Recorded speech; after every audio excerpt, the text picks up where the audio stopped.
Good day, everyone. This is Carol Ntlhe. You are now on Divine Women Empowerment Inspirational Talk on Global Conference Television. Today we have an amazing woman in studio where we are talking women in business, but the most important, we are talking about success. We are talking about the journey. And she has an amazing journey that she has walked and still walking the journey in terms of depression that she has been through, in terms of separation, divorce, and that. And she has an amazing book that we have, which is called The Secret Diary of a Married Woman. And I'm very excited to have her. Her name is Goitsemang Ntlhe, and I would like to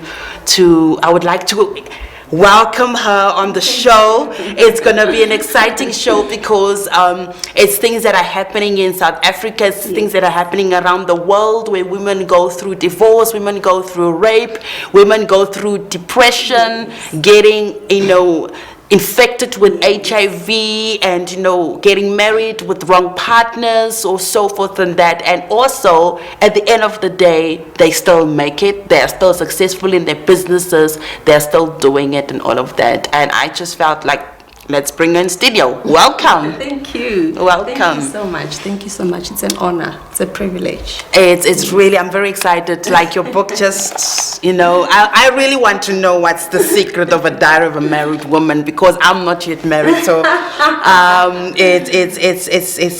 it's needed. It's needed for those who want to get into marriage. What are the red signs and the flags, the encounters?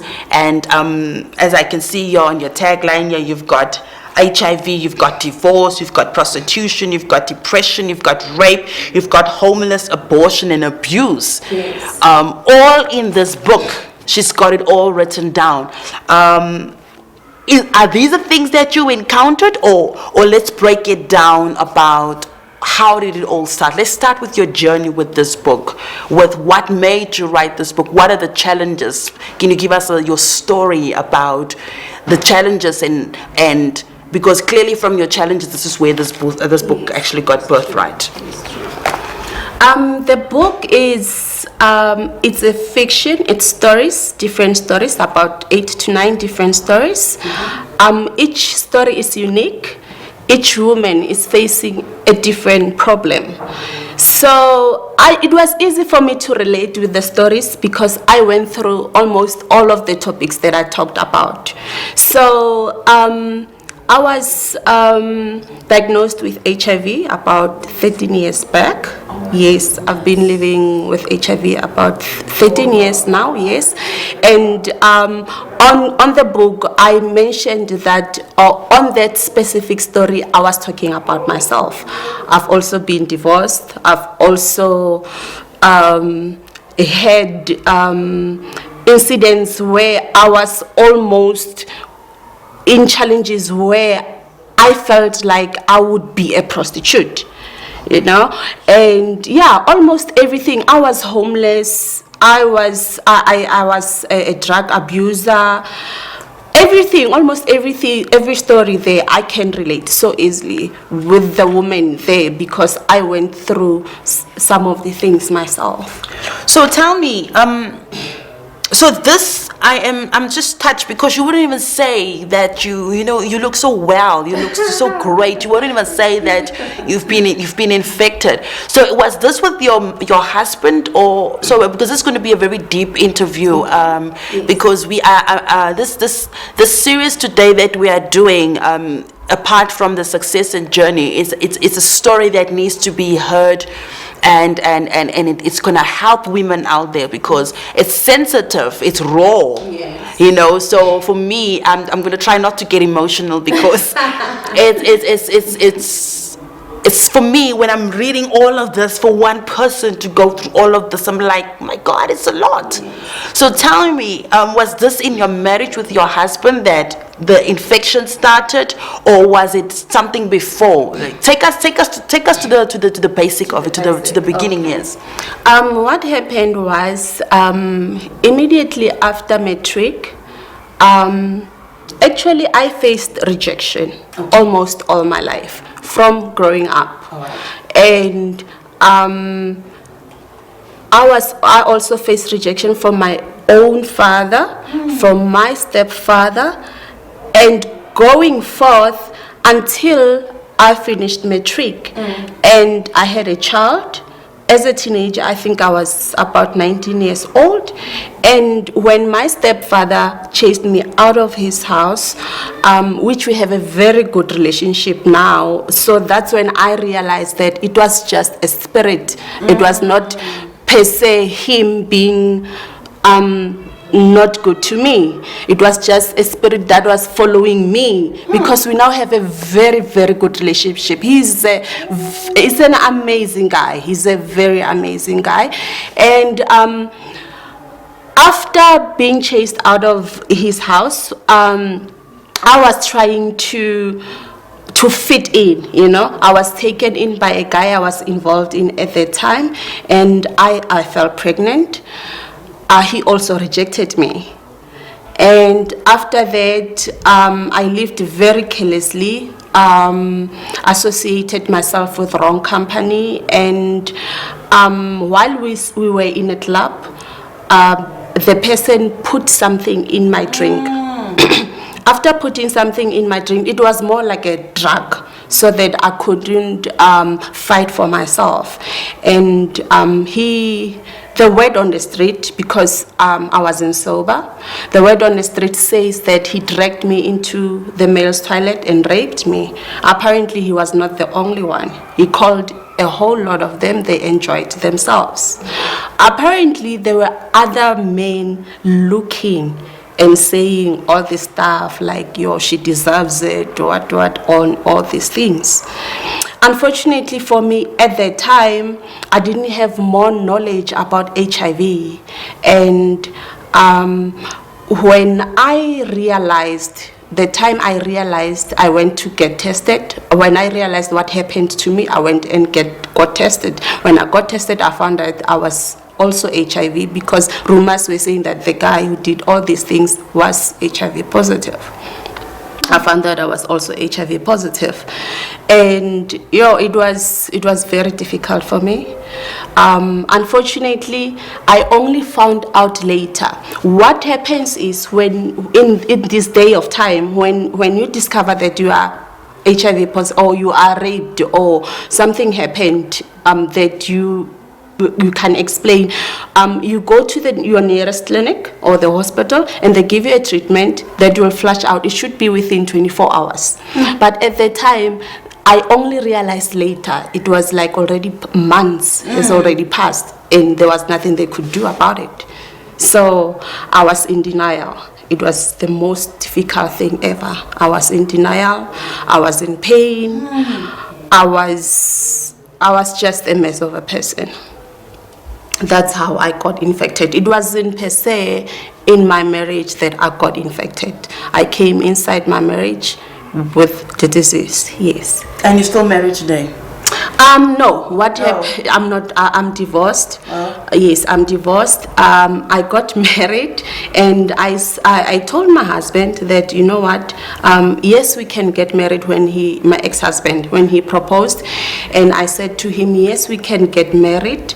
But this is the situation with me. I'm going through 1, 2, 3. And he said, you know what? It's fine. I know a lot about those things. I have people close to me who are going through those things, and it's not a new thing, you know. We can get married. We love each other. But this is the most difficult thing anyone can ever do, especially when you are not being helped by God. Along the way, I'm just thinking that he couldn't handle it. He couldn't handle it, and he started being emotionally abusive. Yes, and it was very difficult, because we couldn't even go and consult to the counselors and all that.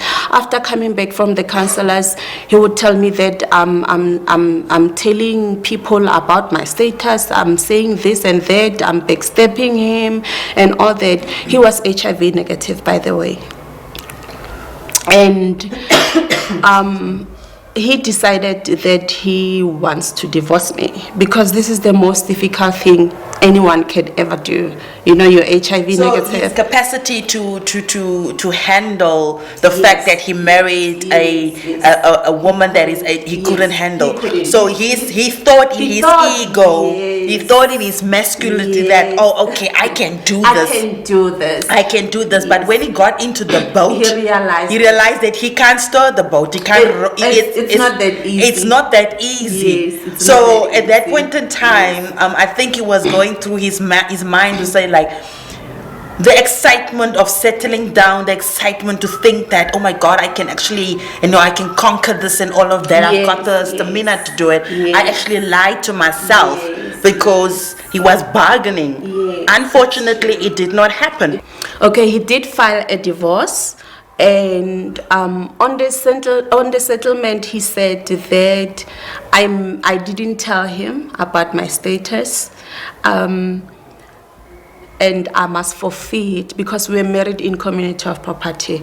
So I must forfeit everything that we own together. Usually when you're married in community of property, you have to share 50-50. So he said I must forfeit everything because it was attempted murder. I was going through a lot, Carol. I was going through a lot, depression. I was going through depression, the way I loved my ex-husband. And I thought I found that somebody that accepted me with what the world looks as dirty and, the stigma and all that. So I was so depressed.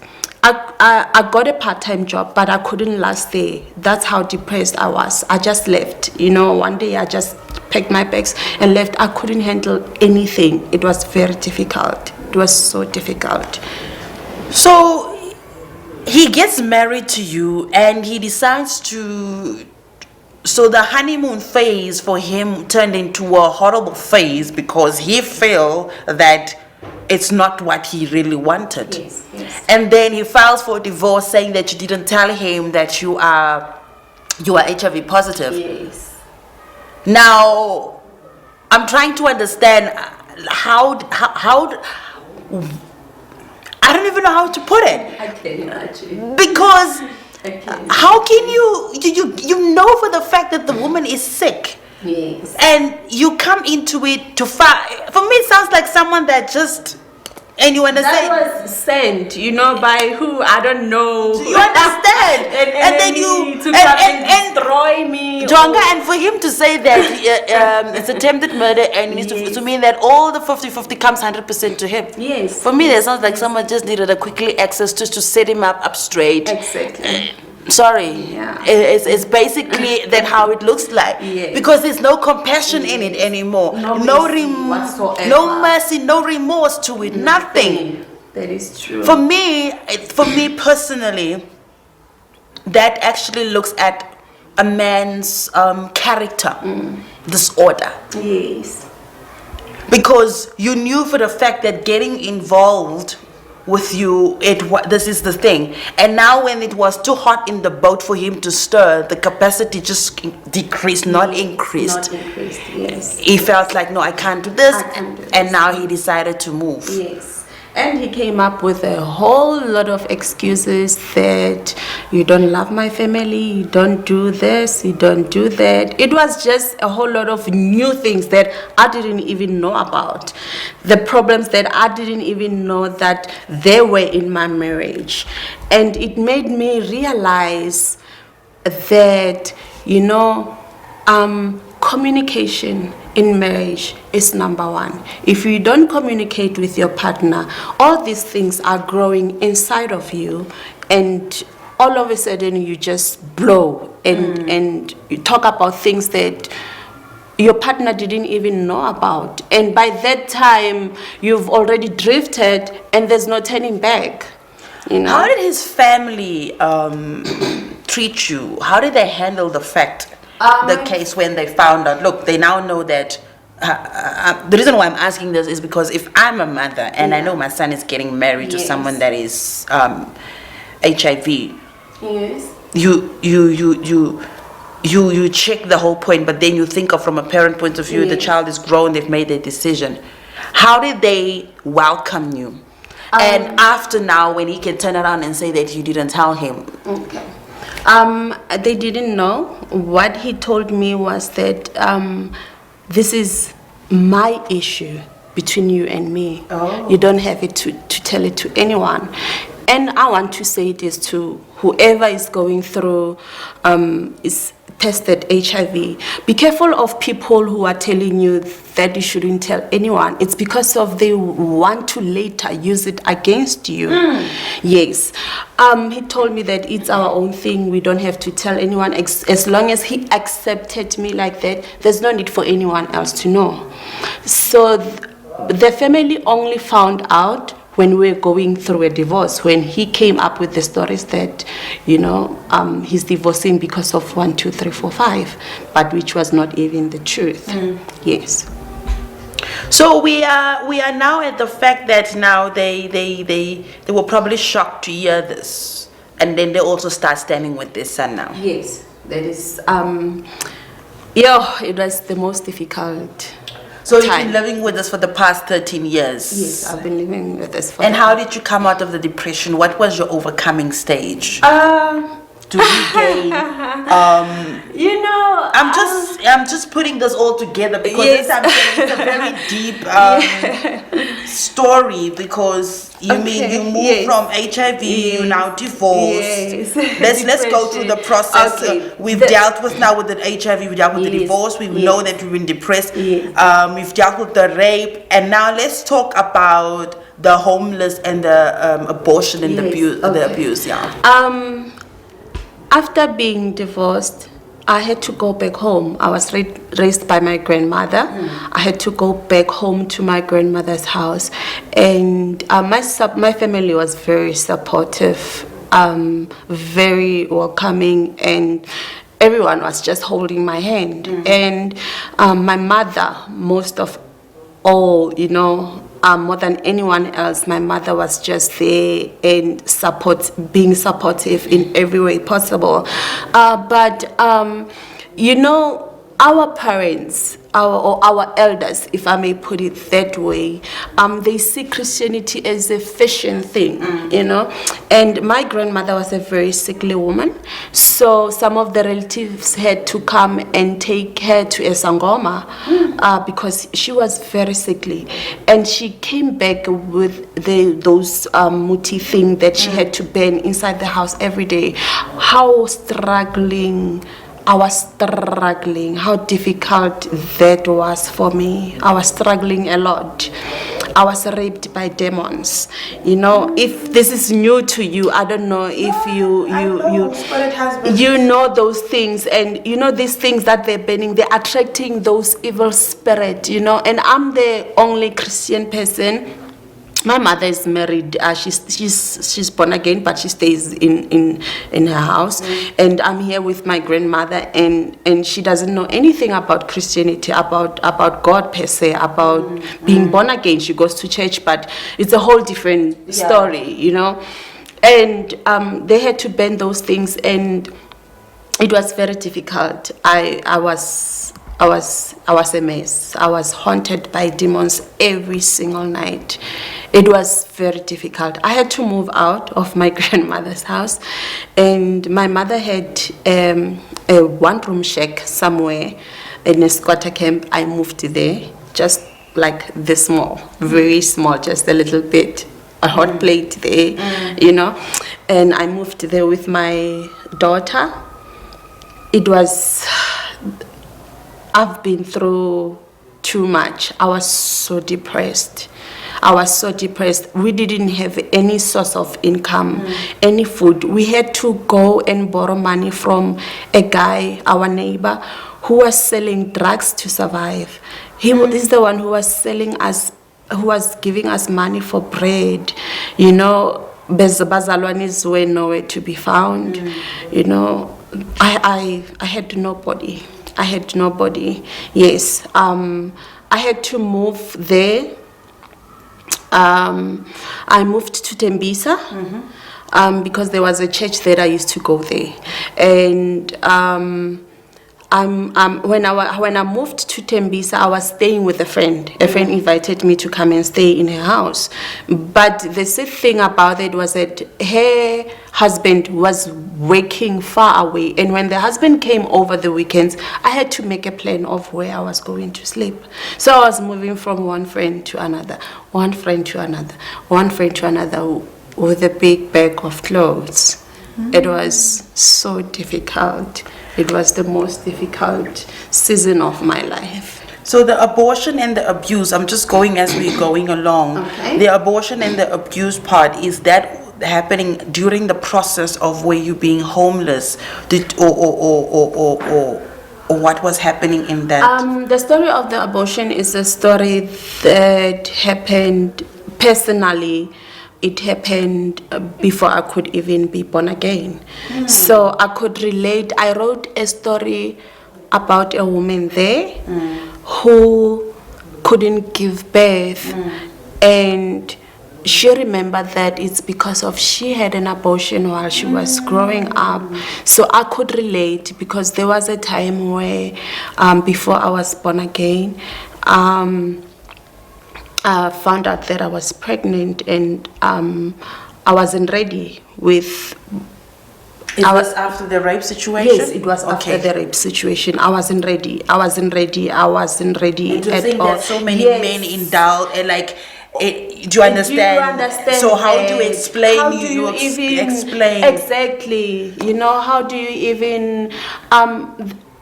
That was my own secret until one prophet came to me and said,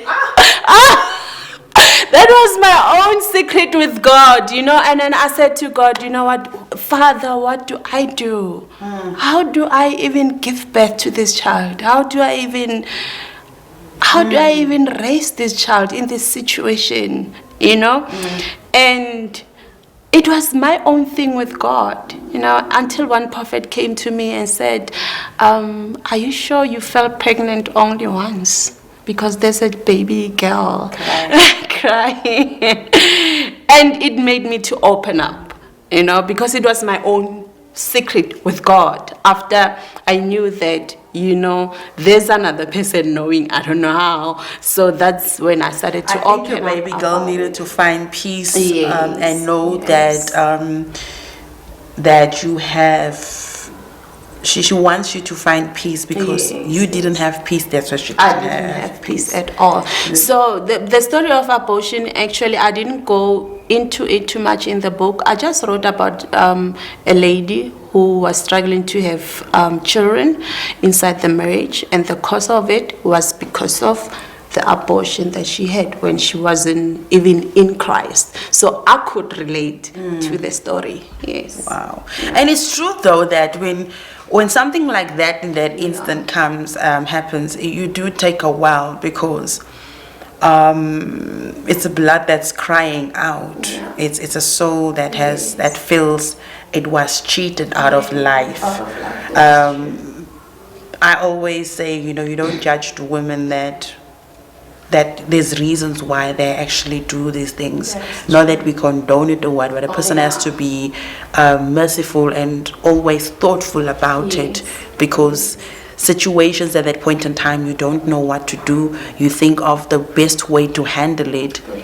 And when you are now in the kingdom of God, and then God gives you the strategies, then you start repenting from those ways that before, for him to unlock the doors, because our past can be a blockage for our presence if we do not. So I understand completely from that point of view of why it had to be done, because really, how do you explain to a child? How do you explain? And then the continuity of the rejection was going to follow on her. And you know, because why, it's from a womb, it wasn't conceived out of pureness and love, it was conceived out of violation. Yes, that is true. So I understand why he didn't go into depth with it, writing it, because it's not a topic basically where a person can just flaunt it out like that. It's sensitive, because you're sitting around, imagine you're sitting around women that being there and that are thinking still to do it.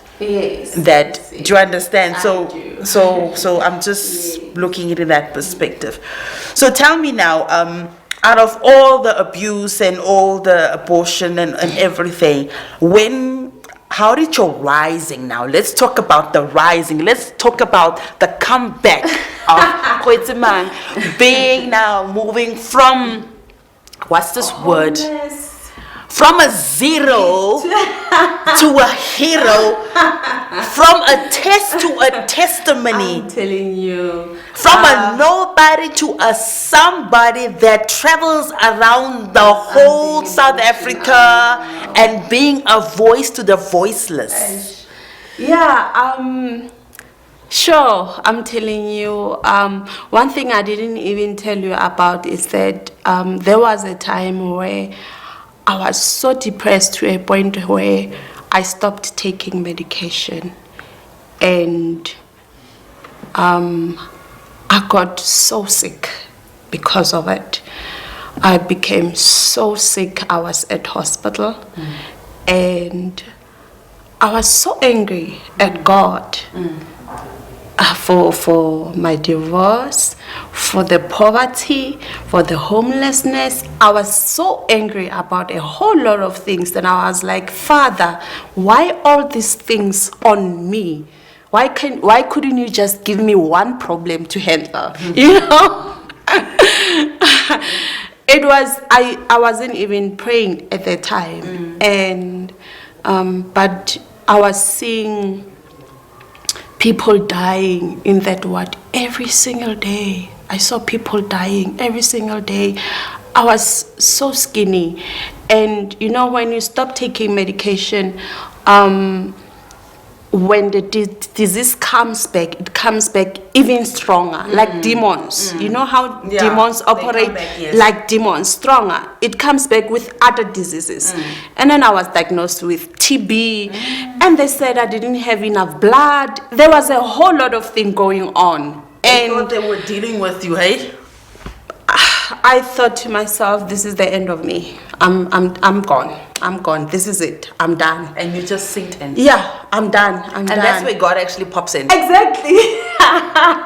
Exactly, you know. And I was discharged from the hospital, and I picked up, you know, started gaining weight, started taking medication. And then I thought to myself, you know, my story, I went through it because there's somebody out there thinking that it's over with me. I'm the only one going 1, 2, 3. They're probably going through something more lesser, you know. And I thought, you know what, let me write this book and tell the world that, you know what, there is a God out there. And your problem is nothing at all. It's like this small compared to what God can do in your life. Yes, that's how I picked up, you know, from being down, you know, trusting God again. You are lying there in a hospital bed thinking that you won't see tomorrow, and you see the day. And you're thinking in your heart that, you know, the Bible says that a fool says in his heart that there is no God. You know? And that's where I don't want to lie to you and say, I started doing 1, 2, 3, 4, 5, 6. The same way that the problems rushed into my life, that's how they rushed out of my life. Yes. Everything just started unfolding, you know, things being better, you know, getting favor from other people, you know, like, yes, that's how it started. It started. Yes, yes. Wow. No, really, it's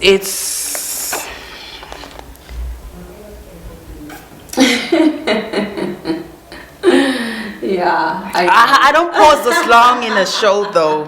In an interview, I don't pause this long because dealing with the situation, rising from the ashes, yes, being dust off from it, being gold and being refined from it, it's enough for a broken woman to say that I have the capacity to be restored and be healed because everything is within me. Yes, yes, that is true.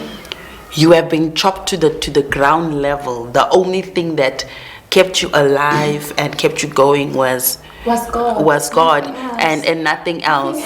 I don't want to lie and say it's because of I started doing 1, 2, 3, 4, 5 right. It was out of I didn't do anything right. It was just my Father coming through for me. That's what happened. That's all I can say. I always tell I have a 16-year-old daughter, by the way. She's HIV negative. I always tell her that, you know what?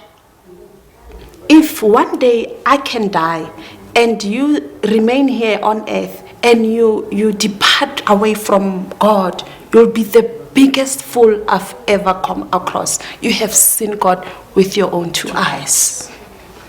And the fact that she's now 16 and she's grown with some of the struggles that you've been through, it's enough for her to have her own testimony. Yes. It's enough for her to be now her voice in her generation now. That is true. So it's something that God has literally, had a purpose and had a plan, and He's definitely taking you further in that. Yes. So with this book, I surely believe, because I can see on social media that she is everywhere, guys. Like literally, this book is selling like cakes, like hot potato. My hot neighbor potatoes. Says that your book's selling like hot potatoes. If you have to go to a media right now and you check her social media, you will see her. She's here, she's there, she's just selling. She's just, because it is such a true story. It is not something that she copied and pasted from someone else's life. It's something that she personally went through. So if you are a rape survivor, you are an abuse survivor, you are a divorce survivor, you are a homeless survivor, you are a HIV survivor, you've everything. To one person, like here is the testament to say that there is hope in life, there is a God, there is life. Your test is your testimony. You become from a victim. She was literally a victim, and she's now a victor. She's victorious in what she does. Her journey is a healing journey because it's healing many other people. Even if you are not that spiritual or so, but it's okay. As long as you know that if she can overcome it by the grace of God, surely you can also as well. And I am very excited. Like honestly, I have to unfortunately close this show right now and this interview right now. So tell us, where can people get your book? Unfortunately, the only distributor of the book, I self-published the book. I'm the only distributor, and you can find me on Facebook. My Facebook, it's Queen Goitse. Yes. You can also find me on Twitter with the same Queen Goitse. No, Facebook is Favored Goitse. And you can also WhatsApp me on 071 5139 189. 071 5139 189. Yes, that's where you will find me. And yes, and the book is only 200 rands and the delivery is included there. There you have it. Any closing thoughts that you would like to share with the viewers that are currently facing this right now, that you would want to give them, Yes. What I want to say is that I survived all these things for them. For me to tell them that, there is a situation harder that God cannot deal with. That's the reason why I survived. Whatever is it that you're going through, I know the pain of divorce. It's like the soul is departing from the spirit. There isn't something that is as painful as that. Ask anyone who's been divorced. I know the pain of it. I know the pain of poverty. I know the pain of rejection. I know the pain of praying and feeling like God is not even listening. I know the pain of men using your own body to satisfy themselves without you even agreeing with them. I know the pain of people looking at you like I don't know what, because of your HIV status. I know through all that. And believe you me, anyone can pass through it. Anyone. And as much as we can say, men are like this, men are like that, men, there are good men out there. Believe you me. You know, it takes me back to the Hosea. Hosea, when God told Hosea to go and marry a prostitute. I only like the age of don't pray. You know, there are men like Hosea here in South Africa. You know, don't say, I won't get married, I won't have a partner, I won't go through 1, 2, 3. You will have all the good things in life. You will pass through the situation and have that right partner that God will send to you. And amen to that. Amen. Amen to that. I am so happy for you coming into studio and to share. I would really call you back because there's so much about her. There's so much. The story is. I just thought let's just touch on certain things, but because of time, I could not roll out more. But I think that she has covered the basics, and that when we will bring her back again so that we can have a part 2 on it. Yes. And going in depth in it, because there's so much about the things that we are currently facing in South Africa with the women and all of that, and especially in the marriages and that. So thank you so much for joining us in studio right here on Divine Women Empowerment Inspirational Talk. It has been inspiring, and thank you so much for the time. And I pray that may this book be launched in a different level of dimension in this land of the living. May it speak without you even have to say anything on another voice, or I pray that God blesses it in a way of whereby the level of selling where I'm talking about selling, I'm talking about when they see it, they reach out to women and even men, so that even the men that when they read it, they will find a sense of brokenness in them that they would know that they would need and heal that different men, so that they can see, so they can catch, because there are men that are broken inside. They don't even know they've got a crack in them, but when they discover a book like this, they would the crack would identify themselves quickly so that they can actually fix it. So I really pray for the blessings of God upon this book, and I really pray the blessings of God upon you. May you excel, may you Amen. Thank you so much. Like the word in my mouth is just, I'm trying not to get into prophetic space right now. Being in the prophetic space is not easy, but it comes on you all the time, because I'm just feeling and sensing how God has been using you, and He's going to use you even more. He's going to put you on platforms that you've never seen before. He's going to put you on levels and dimensions and move. All of that, He's going to put you in dimensions that you have not even seen. You ain't seen nothing yet. You ain't seen nothing yet. Thank you so much. Thank you. There you have it. We've got Goitsemang in the studio, and she has explained to us her journey. If you're going through the hardest battles in your life, know that you may feel that you've lost the battle, but you're about to win the war. You may feel like you are a victim, but you are actually a victorious person. Nothing is impossible with God. Nothing is impossible that when He puts His hand on it, it becomes completely possible. You've heard it from her. She has overcome the whole lot of challenges in life. And if you are facing that challenge right now, I just want to encourage you, hold on, because there is always light at the end of the tunnel. Thank you for joining us this afternoon. This is your host, Ntlhe, on Divine Women Empowerment Inspirational Talk on our favorite TV channel on Global Conference Television. Until next time, stay blessed. Thank you.